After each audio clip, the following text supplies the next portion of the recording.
Types of cell division. Cell division के types को पढ़ने से पहले एक बार हम फिर से रिकॉल करेंगे सेल साइकिल को। देखते हैं सेल साइकिल को हमने क्या बोला था, जितने भी इवेंट सेल के बनने से और उसके डिवाइड होने तक में होते हैं उन सब को हम एक साथ क्या बोलते हैं, सेल साइकिल। सेल फॉर्म हुई, साइज में बड़ी हुई, अपना काम किया, काम करने के बाद अगर रिक्वायरमेंट होगी न्यू सेल्स की तो ये अपने आप को प्रिपेयर करेगी और ज्यादा डबल डीएनए को मतलब डीएनए रेप्लिकेट करेगा, डीएनए का अमाउंट डबल करेगी और फिर ये 2 डॉटर सेल में डिवाइड हो जाएगी। तो सेल के बनने से सेल के डिवीजन तक का जितने भी सारे इवेंट इसके बीच में हो रहा है उसको हम सेल साइकिल बोल रहे थे। सेल साइकिल में ग्रोथ फेज 1 थी जिसमें सेल काम करेगी, वो आरएनए प्रोटीन बनाएगी जो उसके लिए इसके वर्किंग के लिए रिस्पॉन्सिबल होंगे, और वो एंटर होती है जी नॉट फेज में। डिवाइड नहीं करेगी, ना ही अपने आप को डिवाइड होने के लिए प्रिपेयर करेगी। अगर उस सेल में टिश्यू नए उस टिश्यू में या फिर उस ऑर्गन में न्यू सेल्स की रिक्वायरमेंट होती है, ज्यादा नंबर ऑफ सेल्स की रिक्वायरमेंट होती है, तो सेल क्या कर जाएगी, इंटरफेस के एस स्टेज में एंटर कर जाएगी। यहाँ पे डीएनए का अमाउंट डबल हो जाएगा, डीएनए का अमाउंट डबल हो रहा है, और फिर ये एंटर करेगी G2 फेज में जिसमें कि वो आरएनए और वो प्रोटीन बनेंगे जो कि नेक्स्ट एम फेज के लिए रिस्पॉन्सिबल होंगे। यही पढ़ा था हम लोगों ने। इंटरफेस के बाद अब इसने अपने आप को पूरा प्रिपेयर कर दिया। सबसे ज्यादा अगर आप टाइम देख रहे हो कि किसमें ये कवर कर रही है, इंटरफेस में। अब इसने अपने आप को डिवाइड कर दिया, then it will get enters in M phase. अब ये एम फेज वाला जो डिवीजन होता है, इट इज ऑफ 2 टाइप्स। ये आपका 2 टाइप का है। यही हम लोग पढ़ेंगे कि कितने टाइप का है। एक होता है आपका माइटोसिस, ये डिवीजन। दूसरे टाइप का होता है आपका मियोसिस। 2 टाइप के डिवीजन है, माइटोसिस एंड मियोसिस। आइए चलते हैं अपने टॉपिक पे। Types of division. 1 is mitosis. Reproductive cells को छोड़ के, रिप्रोडक्टिव सेल्स ह्यूमंस में कौन सी हैं, sperm and ovum. Sperm and ovum. जितनी भी आपकी बॉडी की सेल्स हैं वो सब, उन सेल्स को हम लोग बोलते हैं सोमैटिक सेल्स। रिप्रोडक्टिव सेल्स को छोड़ के जितनी भी आपकी बॉडी में सेल्स हैं नोन एज सोमैटिक सेल्स। इन सेल में कभी भी डिवीजन होगा तो वो डिवीजन हमेशा माइटोसिस होगा। वो डिवीजन हमेशा कैसा होगा, माइटोसिस होगा। रिप्रोडक्टिव सेल्स में को छोड़ के जितनी भी सेल्स हैं आपकी बॉडी को, उनको हम क्या बोलते हैं, सोमैटिक सेल्स। इन सोमैटिक सेल्स में जब भी आपका डिवीजन होगा वो माइटोसिस टाइप का डिवीजन होगा। Now what is mitosis division. Mitosis division में जो पेरेंट सेल होती है, it will divide into 2 identical daughter cell. यहाँ पे 2 डॉटर सेल बनती हैं। एक सेल है आपकी, ये आपकी 2 डॉटर सेल में डिवाइड होगी। इसमें जितने भी क्रोमोसोम होंगे, हमारे अगर ह्यूमन सेल की बात करते हैं, here 23 pair of chromosomes are present. Pair present होते हैं तो टोटल कितने क्रोमोसोम होंगे, 46। तो दोनों में ही 23 पेयर और इधर भी 23 पेयर प्रेजेंट होंगे। लेट सपोज आपके यहाँ पे हाथ में कट लग गया, तो जब स्किन में कट लगेगा, नीचे टिश्यू में कट लगेगा, तो फिर से नया टिश्यू आएगा तो नई सेल्स बन रही होंगी। तो वहां पे जितनी भी नई सेल्स बनेंगी, दो सब में ही क्या होगा, 23 पेयर होगा। हाफ कभी भी नहीं होगा, 23 पेयर ऑफ क्रोमोसोम होगा। ये हमेशा किसमें होता है, ऑलवेज अकर इन सोमैटिक सेल्स। सोमैटिक सेल्स कौन सी होती हैं, स्पर्म एंड ओवम को छोड़ के, या स्पर्म एंड ओवम को बनाने वाली सेल्स को छोड़ के जितनी भी बॉडी की सेल्स हैं वो आपकी सोमैटिक सेल्स हैं। क्योंकि यहाँ पे पेरेंट सेल और डॉटर सेल, ये देखिए आपकी पेरेंट सेल और ये 2 डॉटर सेल, इनमें दोनों में ही क्रोमोसोम का नंबर सेम रहता है। जैसा कि पेरेंट सेल में है वैसा ही आपका डॉटर सेल में है। इसलिए इस डिवीजन को हम क्या बोलते हैं, इक्वेशनल डिवीजन, क्योंकि इक्वल है।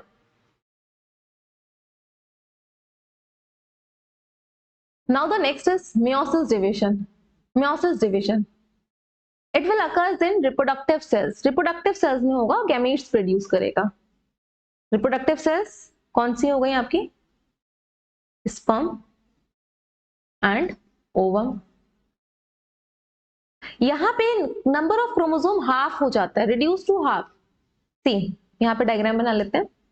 सपोज ये आपकी रिप्रोडक्टिव सेल है, इसमें आपके 23 पेयर्स प्रेजेंट हैं। तो जो नई डॉटर सेल फॉर्म होंगी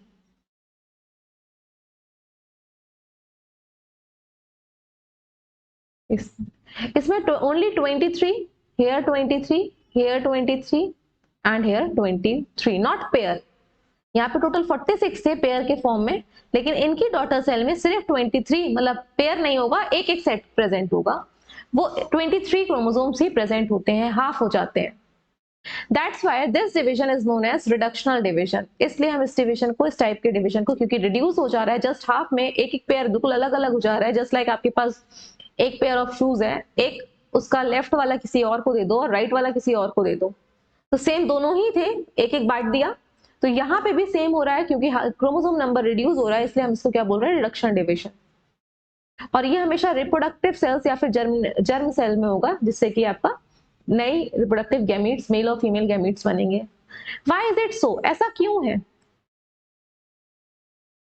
ऐसा क्यों है? सी, स्पर्म में आपके 23 क्रोमोसोम मियोसिस से मिले, सेम आपको कहां से मिले, ओवम में 23 क्रोमोसोम मिले। अब ये दोनों फर्टिलाइज होके क्या बनाते हैं, फर्टिलाइजेशन होगा तभी नई जनरेशन आती है। After fertilization they form zygote. तो one is coming from one set, one chromosome का सेट का आ रहा है फीमेल की साइड से, फीमेल का साइन है, एंड दूसरा आपका कहां से आ रहा है, मेल की साइड से। तो आपका जब जाइगोट में ये मतलब फर्टिलाइजेशन होगा तो दोनों कंप्लीट बना लेंगे, और टोटल कितने आ जाएंगे फिर से 46 क्रोमोसोम, या फिर आप बोल सकते हो 23 पेयर ऑफ क्रोमोसोम फिर से आ जाएंगे। इसलिए यहाँ पे रिप्रोडक्टिव सेल्स में कंपलसरी है कि मियोसिस ही हो। नेक्स्ट, मियोसिस से, मियोसिस आपका जो होता है वो रिजल्ट करता है 4 डॉटर सेल में, से 4 डॉटर सेल बनती हैं। देखिए यहाँ पे, वहां पे नहीं दिख रहा होगा आपको, यहाँ पे 1 से डिवाइड हो गई कितने में, पहले 2 में, क्रोमोसोम नंबर हाफ हुआ, और फिर से ये दोनों डिवाइड हो जाते हैं लास्ट 2 में। ये तो आपकी टोटल कितनी बन गई, 4 cells. This is the type of, ये 2 टाइप के आपके डिविजन्स होते हैं, माइटोसिस एंड मियोसिस। अब वन बाय वन हम माइटोसिस को डिस्कस करेंगे एंड देन मियोसिस को डिस्कस करेंगे। Here are the different stages of mitosis। Mitosis को क्योंकि हमने देखा था एम फेज, सेल साइकिल में एम फेज को हम लोगों ने 2 फेजेस में डिवाइड किया था, याद है किसी को? One is, yes, Cairo kinesis.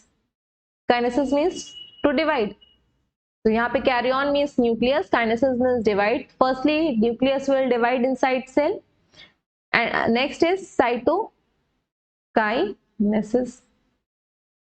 Kinesis means divide, and division of cytoplasm, it is known as cytokinesis. Karyokinesis again divided into 4 stages। 4 stages में डिवाइड होगा। इसको आप कैसे याद रखोगे, P mat, P mat. P stands for prophase, ये याद करने के लिए बताया। P stands for prophase, metaphase, anaphase and telophase.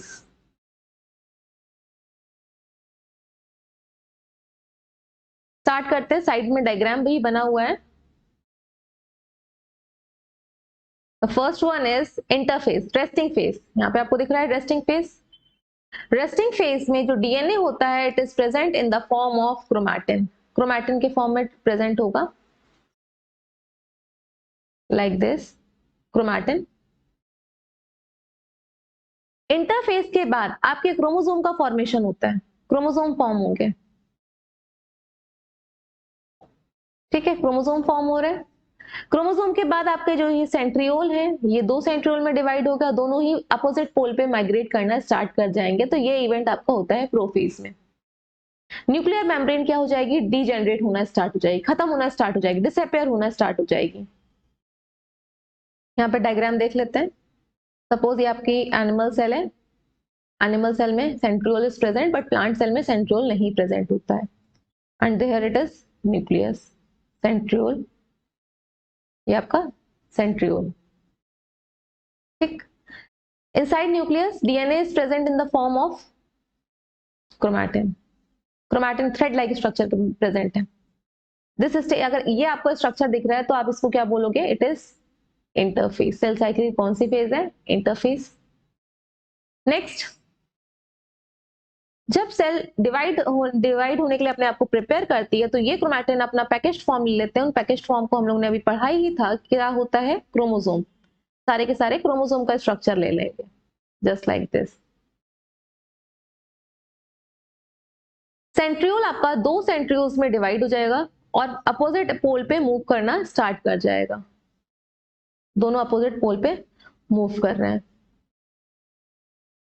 Move कर गए. आपको डायग्राम में भी दिख रहा होगा, ये आपके सेंट्रियोल हैं. दोनों ही अपोजिट पोल पे मूव कर रहे हैं.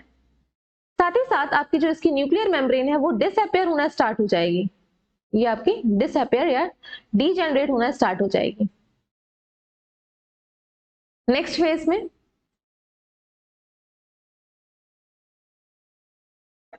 This is prophase.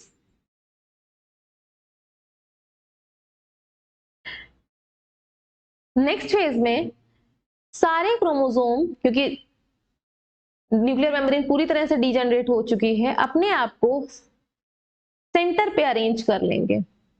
इनके सबके सेंट्रो जो मियर है क्रोमोसोम के, जहां से दोनों जुड़े होते हैं, सेंटर एक लाइन में आ जाएंगे. ये सारे ही आपके एक लाइन में अरेंज हो जाएंगे, जिसको आप इक्वेटोरियल प्लेट बोलते हो. इक्वेटोरियल, इसको हम क्या बोलेंगे?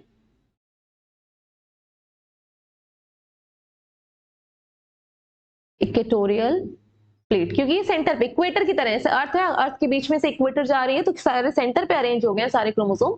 तो मेटाफेज की जो कैरेक्टरिस्टिक है कि सारे क्रोमोसोम आपके इक्वेटर पे अरेंज हो जाएंगे, इक्वेटोरियल मिड पे अरेंज हो जाएंगे, इक्वेटोरियल प्लेट पे, जिसको आप बोलते हैं इक्वेटोरियल प्लेट, वहां पे अरेंज हो गए. इसको आप इस स्टेज को बोलोगे मेटा. मेटा मींस मिड पे. मेटाफेज.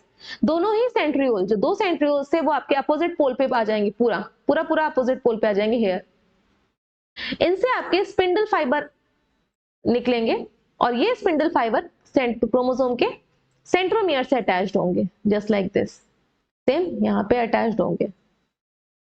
और इनके ऊपर की साइड से एस्ट्रल रेज. तो ये आपकी एस्टर रेज है. ये आपके स्पिंडल फाइबर हैं.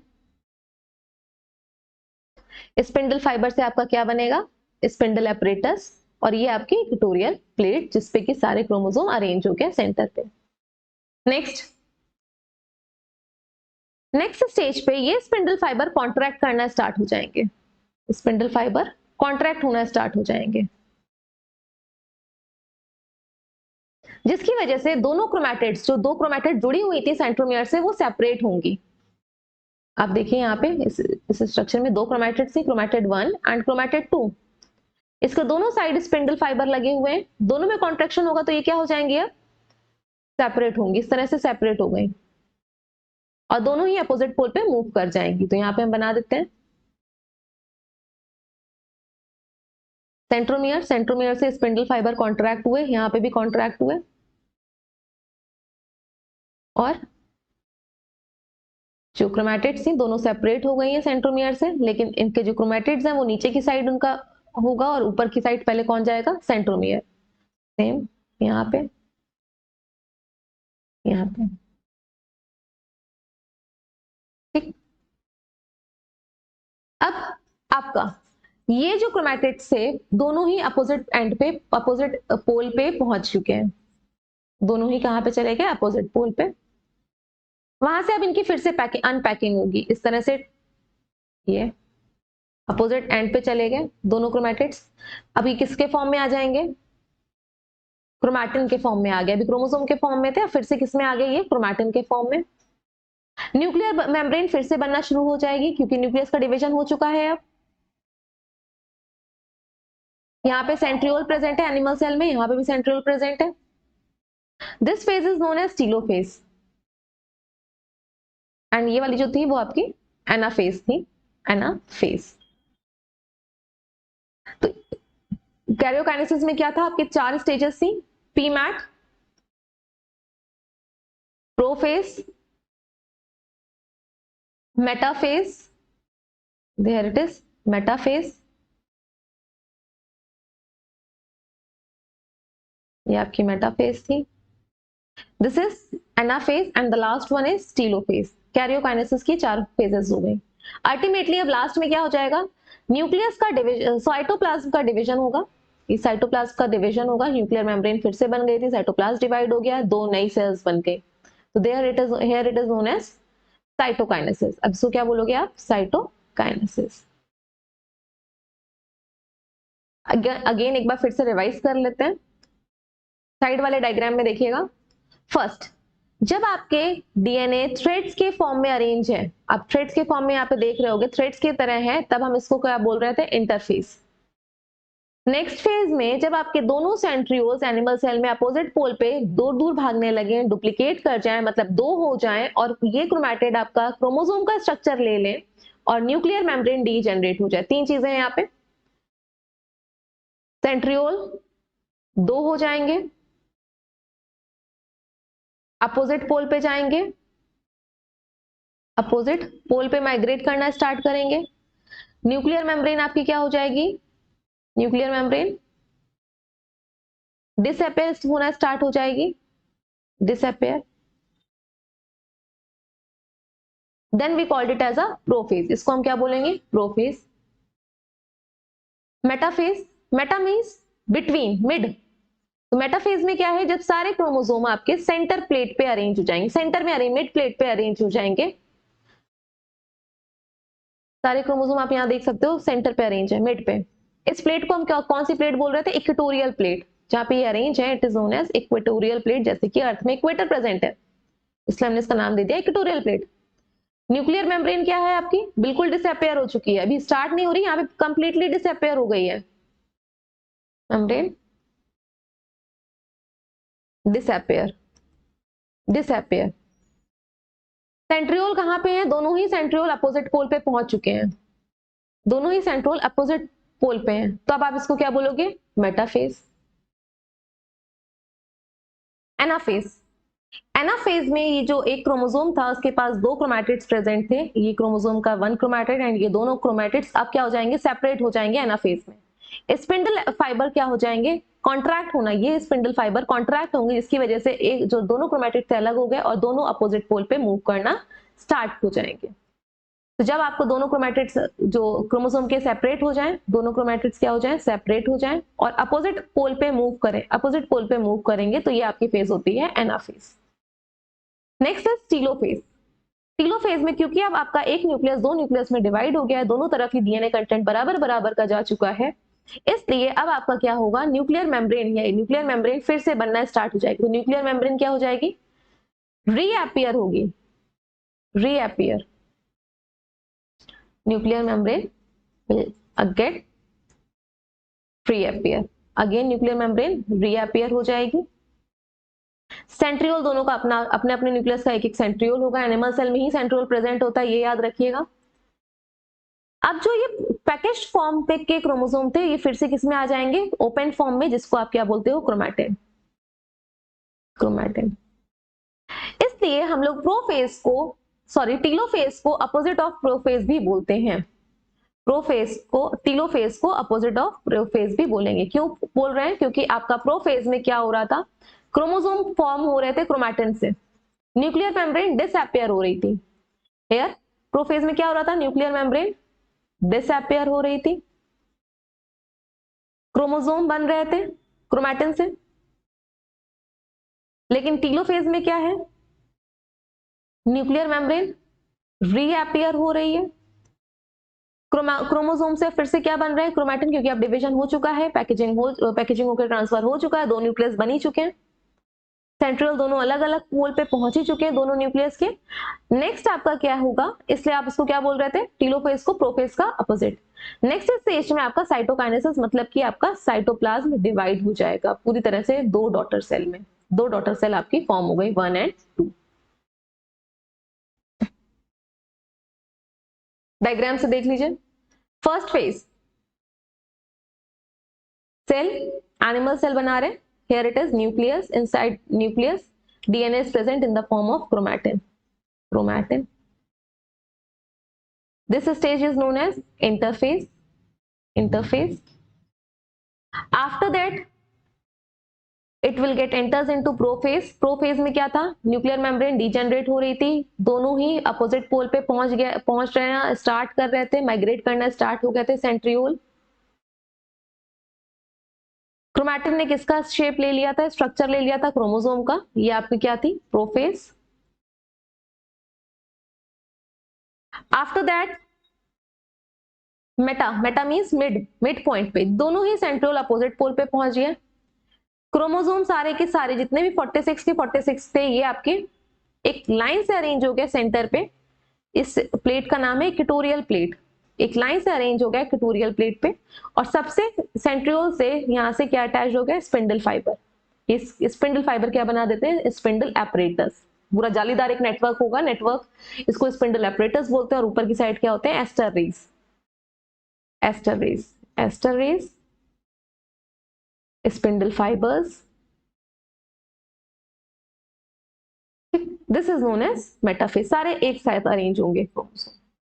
आफ्टर मेटाफेज स्पिंडल फाइबर में कॉन्ट्रेक्शन स्टार्ट हो जाएगा। ये स्पिंडल फाइबर कॉन्ट्रैक्ट होंगे तो सेंट्रोमियर से दोनों ही क्रोमैटिड सेपरेट हो जाएंगी, लाइक दिस। यहाँ पे भी सेपरेट हो गई, ये सेंट्रोमियर ऊपर आ गया क्योंकि स्पिंडल फाइबर कॉन्ट्रैक्ट किए, ऊपर की साइड खींचे, ये दोनों ही क्रोमैटिड्स जो साथ में जुड़ी हुई थी, ये क्या हो जाएंगी, सेपरेट हो जाएंगी। इस फेज को आप क्या बोलते हो, एनाफेज।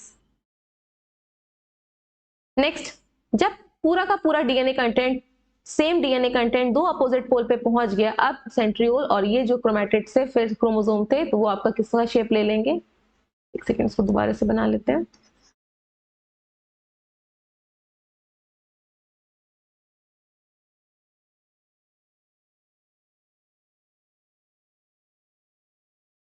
सेंट्रियोल, न्यूक्लियर मेम्ब्रेन फिर से रीअपियर होना स्टार्ट हो जाएगी और लास्ट में पूरी बन जाएगी, रीअपियर हो गई। क्रोमोसोम आप किसके फॉर्म में आ जाएंगे, क्रोमैटिन के फॉर्म में। जो क्रोमोसोम क्रोमैटिड्स थे जो क्रोमोसोम के, वो किसके फॉर्म में आ जाएंगे, फिर से थ्रेड लाइन स्ट्रक्चर में आ जाएंगे, न्यूक्लियस आपका डिवाइड हो गया। इतनी चारों स्टेजेस में आप इस फेजेस को क्या बोल रहे थे, ये टीलोफेज थी आपकी। इसको एक साथ हम क्या बोल रहे थे, कैरियोकाइनेसिस, क्योंकि न्यूक्लियस अभी डिवाइड हो रहा है। लास्ट में आपका साइटोप्लाज्म डिवीजन होता है, एक ये फरो बनती है, फरो मतलब एक लाइन बन रही है, ये धसा हुआ सा रीजन, इसको आप बोल रहे हो फरो। ये आपका एनिमल सेल में ही बनती है, और जिसकी वजह से साइटोप्लाज्म दो में डिवाइड हो जाएगा, तो ये अब आपकी दो डॉटर सेल में डिवाइड हो गई। ये था आपका माइटोसिस की सारी stages. Difference between mitosis in animal cell and plant cell. Plant cell और एनिमल सेल के माइटोसिस में क्या डिफरेंस है। एनिमल सेल में जब साइटोप्लाज्म डिवाइड होता है साइटोकाइनेसिस के टाइम पे, तो वहां पे फरो का फॉर्मेशन होता है, मतलब इस तरह से कंप्रेस्ड रीजन फॉर्म होगा और साइटोप्लाज्म दो इक्वल पार्ट में डिवाइड होगा, खिंच के सेल डिवाइड होगी, तो दिस इज फरो। ये आपका कंप्रेस्ड रीजन, आपका जो क्या है, ये आपका फरो किसमें फॉर्म होगी, है एनिमल सेल के डिवीजन में, animal cell. But in plant cell, plant cell में cell plate formation takes place. Cell plate बनेगी, मतलब बीच में एक बाउंड्री क्रिएट हो जाएगी पूरा साइटोप्लाज्म में, सेंटर से आपकी एक प्लेट फॉर्म होगी कि आपका दोनों साइटोप्लाज्म जो है आपका दो इक्वल पार्ट में डिवाइड हो जाएगा। देखिए, suppose this is a plant cell, ये आपकी प्लांट सेल है।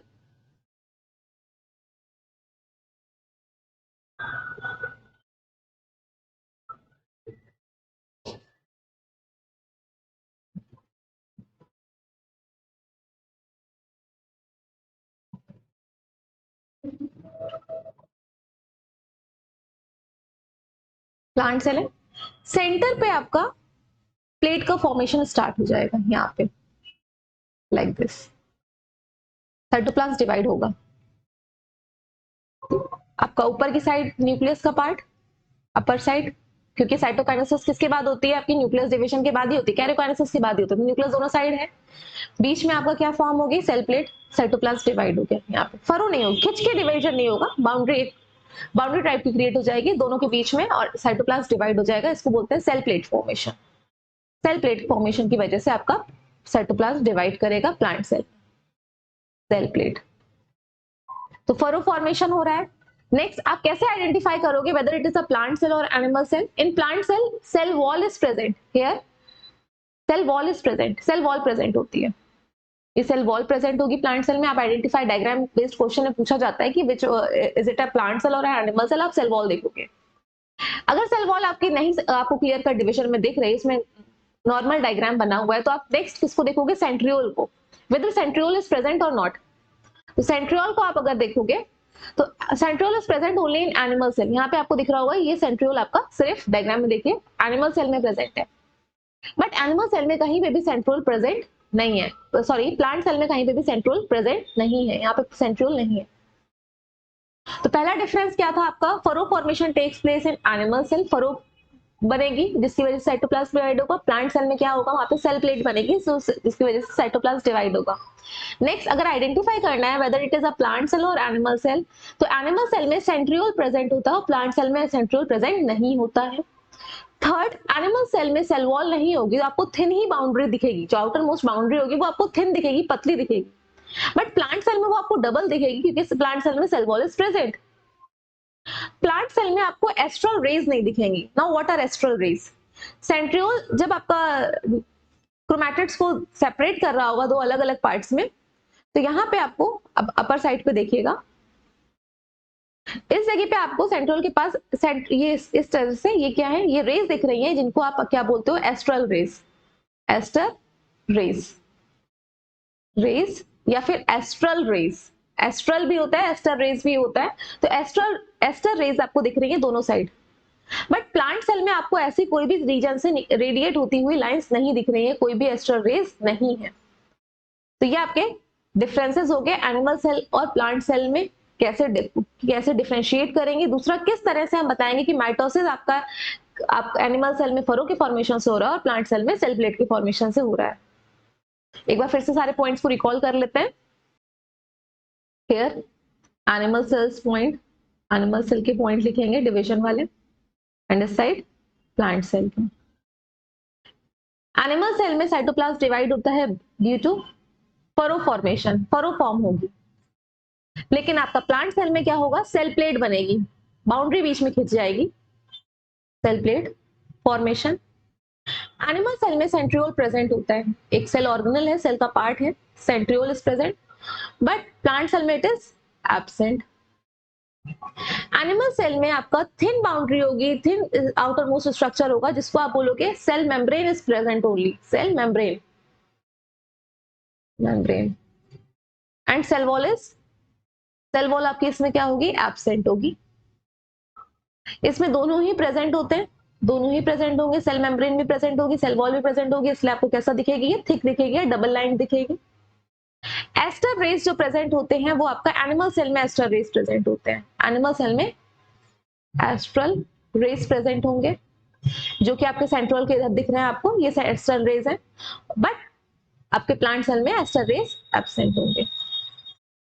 This is all about the difference between mitosis in plant cell and animal cell. Now the next type of division is meiosis. Meiosis आपके syllabus में detail में नहीं है तो हम इसको यहाँ पे शॉर्ट में ही पढ़ेंगे। सपोज यहाँ पे आपका दो कपल है, one is male and another one is female. Male में रिप्रोडक्टिव ऑर्गन टेस्टिस, टेस्टिस के में आपकी कौन सी सेल्स होती हैं, germinative cells, germinative cells. Same आपका फीमेल्स में ओवरी, ओवरी में भी आपकी जर्मिनेटिव सेल्स होंगी, मतलब गैमीट्स को जो फॉर्म करेंगे उनको हम जर्मिनेटिव सेल्स बोल रहे हैं। इन जर्मिनेटिव सेल्स में जो आपके क्रोमोसोम पेयर प्रेजेंट होंगे वो 23 पेयर में प्रेजेंट होंगे। पेयर में टोटल कितने हो गए आपके, 46। ठीक, अब जब इनसे गैमीट बनेंगे, गैमीट बनेंगे तो उन सारे गैमीट्स में, तो मेल में क्या बनेंगे आपके, स्पर्म। फीमेल में आपके गैमेटिक सेल्स होती है वो ओवम होती है, ओवम। ये भी सेल्स है, स्पेशल टाइप की सेल्स हैं जो कि आपका फर्टिलाइजेशन में नेक्स्ट जनरेशन तक कैरेक्टर को ले जाने के लिए रिस्पॉन्सिबल होती है। तो दीज आर सेल्स, ये भी आपकी सेल्स ही होती हैं। तो अब स्पर्म में जितने भी स्पर्म बनेंगे 23 पेयर नहीं होने चाहिए, सिर्फ 23 क्रोमोसोम होने चाहिए, only 23 chromosome, not in pair. Ovum में भी 23 ही होने चाहिए, पेयर में नहीं होने चाहिए क्रोमोसोम, 23 क्रोमोसोम ही प्रेजेंट होने चाहिए। ये जो डिवीजन है जिसकी वजह से ये हाफ हो जा रहा है क्रोमोसोम नंबर, इसको ही हम मियोसिस बोलते हैं। ऐसा क्यों हो रहा है? क्योंकि जब ये दोनों ही फर्टिलाइज करेंगे, आफ्टर फर्टिलाइजेशन